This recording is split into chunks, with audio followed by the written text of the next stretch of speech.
Hello friends, welcome to Defence Smart Tracks. तो जैसा कि हम जानते हैं, हमारे द्वारा काम किया जा रहा है प्रेजेंट जनरेशन और नेक्स्ट जनरेशन फाइटर्स को डेवलप करने के लिए, जिसके लिए हमारे द्वारा तिरस मार्क 2 पर काम किया जा रहा है। साथ ही साथ काम किया जा रहा है AMCA पर। तिरस मार्क 2 एक 4.5 जनरेशन प्लेटफॉर्म है, वहीं पर AMCA जो है ये 5th जनरेशन प्लेटफॉर्म होने वाला है। तो इन्हीं प्लेटफॉर्म से रिलेटेड आज हम एक टेक्नोलॉजी को डिस्कस करेंगे जिस पर हमारे द्वारा फिलहाल के लिए काम नहीं किया जा रहा है, पर किया जाना चाहिए। तो यूरोफाइटर टाइफून को हमने विस्तार से डिस्कस किया था, 2 पार्ट के वीडियोस हमने बनाए थे। आपने अगर नहीं देखा है तो डेफिनेटली उसको देखिए। उसमें हमने बताया था कि कैसे ये प्लेटफॉर्म अब मॉडिफाई किया जा रहा है, और इसके मॉडिफिकेशन को लेकर हाल ही में 2 बड़ी न्यूज़ निकलकर सामने आई है। पहली तो ये है कि जो फ्यूचर का यूरोफाइटर टाइफून होगा, उसके कॉकपिट को पूरी तरीके से चेंज करके एक सिंगल लार्ज एरिया डिस्प्ले रखा जाएगा, सारी इंपॉर्टेंट इंफॉर्मेशन को डिस्प्ले करने के लिए। तो ये चीज़ हमारे तिरस मार्क 2 में और इवन AMCA में पहले से ही इम्प्लीमेंट करी जा रही है, जहां पर मल्टीपल MFD ऑप्शंस को ड्रॉप करके एक सिंगल लार्ज एरिया डिस्प्ले को यूज़ किया जाता है रिलेवेंट इंफॉर्मेशन को शो करने के लिए। तो सिंगल लार्ज एरिया डिस्प्ले को यूज़ करने का मतलब यहाँ पर यह है कि ये डिस्ट्रैक्शन को कम रखता है और इम्पॉर्टेंट इंफॉर्मेशन को ढंग से डिस्प्ले करता है। तो पायलट के लिए चीज़ों को पढ़ पाना ज़्यादा आसान होता है और सिचुएशनल अवेयरनेस ज़्यादा बेहतर मिल पाती है। तो ये एक काफ़ी अच्छी चीज़ है जो हमारे द्वारा इम्प्लीमेंट करी जा रही है। लेकिन इसके साथ ही एक और चीज़ इस्तेमाल करी जा रही है, और वो ये है कि एक स्मार्ट हेलमेट माउंटेड डिस्प्ले को यूज़ किया जा रहा है जो कि नेक्स्ट जनरेशन का है। तो BAE सिस्टम्स द्वारा स्ट्राइकर 2 हेलमेट पर इन्वेस्ट किया जा रहा है, जो कि यूरोफाइटर टाइफून में लगकर आएंगे।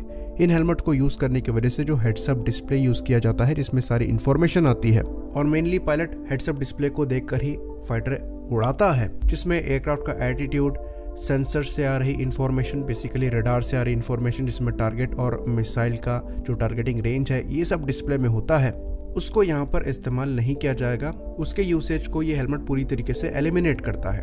तो पहले हेड्सअप डिस्प्ले की रिक्वायरमेंट थी, क्योंकि जो फाइटर एयरक्राफ्ट हुआ करते थे वो खाली आगे की इन्फॉर्मेशन रखते थे, यानी कि जो एयरक्राफ्ट की नोज है वहाँ पर जो रेडार लगा हुआ है वो सामने कुछ एंगल पर ही टारगेट को देख पाता था, और उसकी इन्फॉर्मेशन हेड्सअप डिस्प्ले पर आती थी।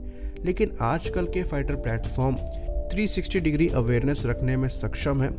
यहाँ तक कि जो मिसाइल्स हैं ये भी 90 डिग्री से ज़्यादा ऑफ बोर जाकर टारगेट को हिट कर सकती हैं। इवन अगर हम पाइथन 5 जैसी मिसाइल की बात करें तो ये ऑल एस्पेक्ट टारगेट ट्रैकिंग और टारगेट को हिट करने की कैपेबिलिटी रखती हैं, यानी कि 360 डिग्री कहीं भी टारगेट हो उसे हिट कर सकती हैं। तो जब सिचुएशनल अवेयरनेस वगैरह बढ़ी है तो हेड्सअप डिस्प्ले एक ही डायरेक्शन में रहे, जो कि एक डायरेक्शन की इन्फॉर्मेशन दे रहा है, इसका कोई मतलब रह नहीं जाता है। तो ये चीज़ हमने देखी कि समय के साथ साथ हेड्सअप डिस्प्ले में बदलाव हुए। कुछ fighter wide area heads up display को इस्तेमाल करते हैं, जो कि ज़्यादा एरिया की इन्फॉर्मेशन को कवर करने में सक्षम है। लेकिन फ्यूचर प्लेटफॉर्म के हिसाब से हेड्सअप डिस्प्ले का जो कॉन्सेप्ट है ये बदलना चाहिए, जो कि बदला जा रहा है एडवांस हेलमेट माउंटेड डिस्प्ले को इस्तेमाल करते हुए, जो कि पायलट कहीं भी सर घुमाए उसको चारों तरफ की इंफॉर्मेशन उसकी आंखों के सामने प्रोवाइड कराने में सक्षम है। यहाँ तक कि जो वेपन्स 90 डिग्री से भी ज़्यादा ऑफ बोर हिट करने में सक्षम है, उनको हेलमेट माउंटेड डिस्प्ले को इस्तेमाल करते हुए गाइड किया जा सकता है। तो अब ये सवाल उठेगा कि ये तो कोई नई चीज़ नहीं है। हमारे द्वारा एल्बिट सिस्टम के डैश हेलमेट यूज़ किए जा रहे हैं, जो कि यही काम करने में सक्षम है, यानी कि हेड्सअप डिस्प्ले की इन्फॉर्मेशन प्रोवाइड करा सकते हैं, साथ ही साथ मिसाइल को भी ऑफ बोर गाइड करने में सक्षम है। तो हम यहाँ पर स्ट्राइकर 2 को एज एन एग्जाम्पल क्यों ले रहे हैं, और हम हेड्सअप डिस्प्ले को क्यों यूज़ कर रहे हैं जब हमारे द्वारा हेलमेट माउंटेड डिस्प्ले को यूज़ किया जाता है। तो ये चीज़ आपने F-35 के कॉकपिट में देखी होगी कि वहाँ पर कोई हेड्सअप डिस्प्ले नहीं है, खाली एक लार्ज एरिया डिस्प्ले है, और बाकी इन्फॉर्मेशन पायलट को हेलमेट पे मिलती है। सिमिलरली जो स्ट्राइकर 2 हेलमेट है उसको यूज़ करने पर भी आपको हेड्सअप डिस्प्ले की रिक्वायरमेंट नहीं पड़ेगी।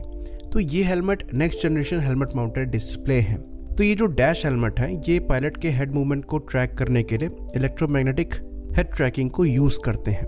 तो ये एक्चुअली काफ़ी कॉम्प्लिकेटेड है और उतना प्रिसाइज नहीं है। वहीं पर जो मॉडर्न हेलमेट माउंटेड डिस्प्ले हैं ये यूज़ करते हैं ऑप्टिकल हेड ट्रैकिंग को, जिसके अंतर्गत कई इंफ्रारेड एमिटर्स होते हैं जो कि पायलट के हेड मूवमेंट को देखते हैं, और ये थोड़ा ज़्यादा एक्यूरेट होते हैं। साथ ही साथ सिम्बोलॉजी के लिए जो ऑप्टिक्स है वो भी चेंज हुआ है और जो मॉडर्न हेलमेट है ये पूरी की पूरी इमेज को हेलमेट की स्क्रीन पर डिस्प्ले करने में सक्षम होते हैं, जो कि पायलट की आंखों के सामने होती है। साथ ही साथ ये पायलट के आंखों के मूवमेंट के हिसाब से भी ऑपरेट होने में सक्षम होते हैं। तो ये ऑग्यूमेंटेड रियलिटी ग्लासेस की तरह काम करते हैं, जिसकी वजह से ये नाइट विजन इमेजेस और इंफ्रारेड इमेजेस को भी पायलट की आंखों के सामने रखने में सक्षम होते हैं। यही कारण है कि F-35 के लिए कहा जाता है कि पायलट एयरक्राफ्ट के आर पार देख सकता है, क्योंकि जो सेंसर से आ रही इंफॉर्मेशन है वो पायलट की आंखों के सामने होती है इस हेलमेट की वजह से।